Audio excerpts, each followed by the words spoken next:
This is your Daily 10, Non-Calculator Video 3. Make sure you pause the video and attempt each question before you watch the solution. Here's your first question. In order to do this question, what we need to do is break it down into each separate part. Now this is a non-calculator question, so we need to actually do some working. Now 2 to the power 6 would mean 2 times 2 times 2. We need to do this 6 times altogether, so something like this. Well, 2 times 2 is 4, times 2 is 8, 16, 32 and 64. 6 squared, so 6 times 6 is 36. If we add these two together, we get 100. So we need to do the square root of 100, which is 10, for 1 mark. Here's your second question.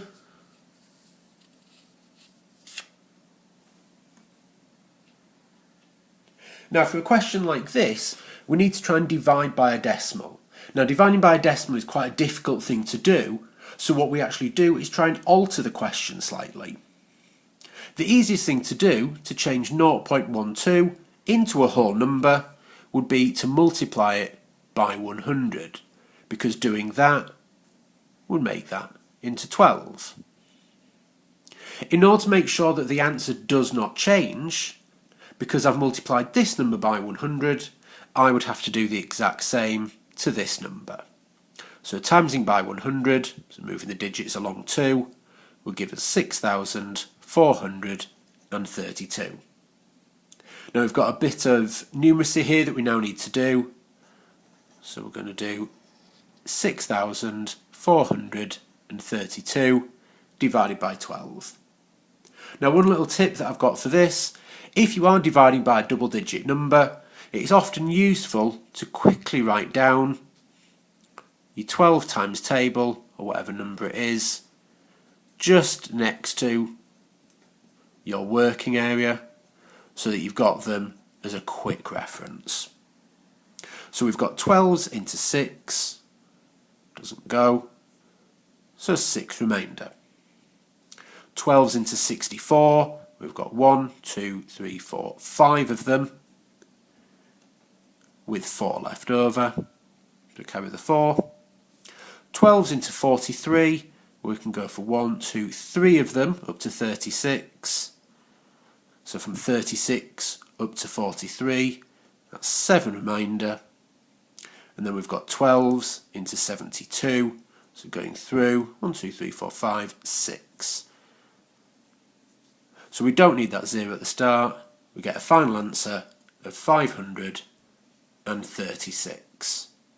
2 marks for this, so it is a lot of work, but it is something that they will be testing on the new style exam, so you do need to practice your basic numeracy. Here's your next question.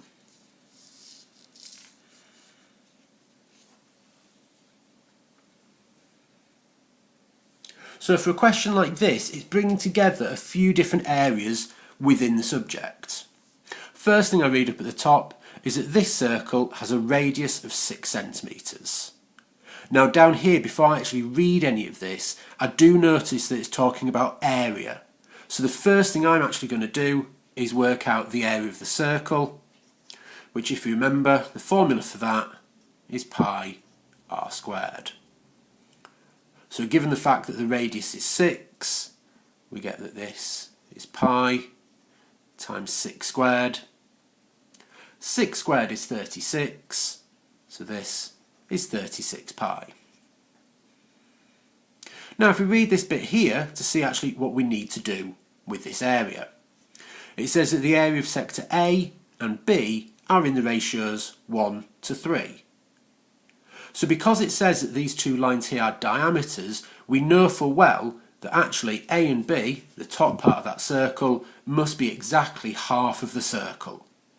So if A and B together are half of the circle, they're going to be half of the area. So half of 36 pi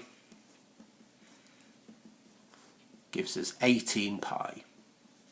So these two bits here represent 18 pi when added together. All we're going to do now is share that 18 pi in the ratio 1 to 3. So if you remember to share in a ratio, we add together the two parts. So 1 add 3 is 4. We need to do 18 pi divided by 4. Just remember, dividing by 4, same as halving and halving again. So half of 18 is 9. Half it again will give us 4.5 pi. And because the question wants us to find out the area of just A in terms of pi, we would need to do one lot of 4.5 pi, which is just 4.5 pi. So we can put down at the bottom that the area is 4.5 lots of pi. I would suggest that you're going to get 1 mark straight away for working out the area. If not, definitely for working out the area of half of the circle. The second mark is going to be for sharing in the ratio, or using whatever method that you do use to find the area of just A. You could have noticed the fact that A is a quarter of the top part of that circle. And then your third mark for actually finding the final answer. Here's your final question on this video. So again, this question is bringing together a couple of areas within mathematics. The first one is key, that this shape is drawn within a circle. So I'm automatically thinking, because we've got something to do with angles in a circle, that this is a circle theorem question. So knowing that circle theorems, this is known as a cyclic quadrilateral. So it's a four-sided shape where all four corners touch the circumference of the circle. The property is that opposite angles add together to make 180. So we've got that these pairs here would each add together to make 180. Reading the bit of information that we've got here, x to y is in the ratio 5 to 7. So actually we've got another little ratio problem here. So if I know that x and y together make 180, and that x to y is in the ratio of 5 to 7, what I need to do is share 180 in the ratio 5 to 7. So exactly the same, we add together the two parts of the ratio to give us 12. We now need to do 180 divided by 12. If at this point you can't divide by 12, it is a non-calculator paper, so you do need to quickly revert and use tactics that we've got.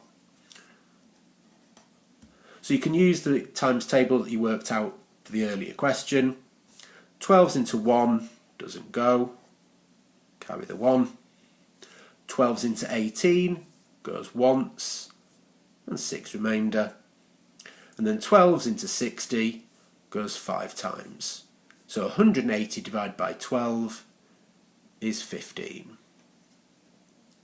From this, we would then need to do 5 lots of 15 and 7 lots of 15 to work out x and y. 5 lots of 15 is 75. 7 lots of 15 is 105. So this is x and y. We can work on the diagrams in questions. Examiners will look for any working that you do on them. So if we put in that x is 75, y is 105, the actual question wants us to find out w. Well, we've just worked out that x is 75 degrees, so we could place the number 75 here instead of x, therefore meaning that 75 plus 20, actually this angle up at the top, the whole angle, is 95 degrees here. If this one is 95, w here must be 85, because remember we've got that these two add together to make 180. So we've got that W as our final answer will give us 85 degrees.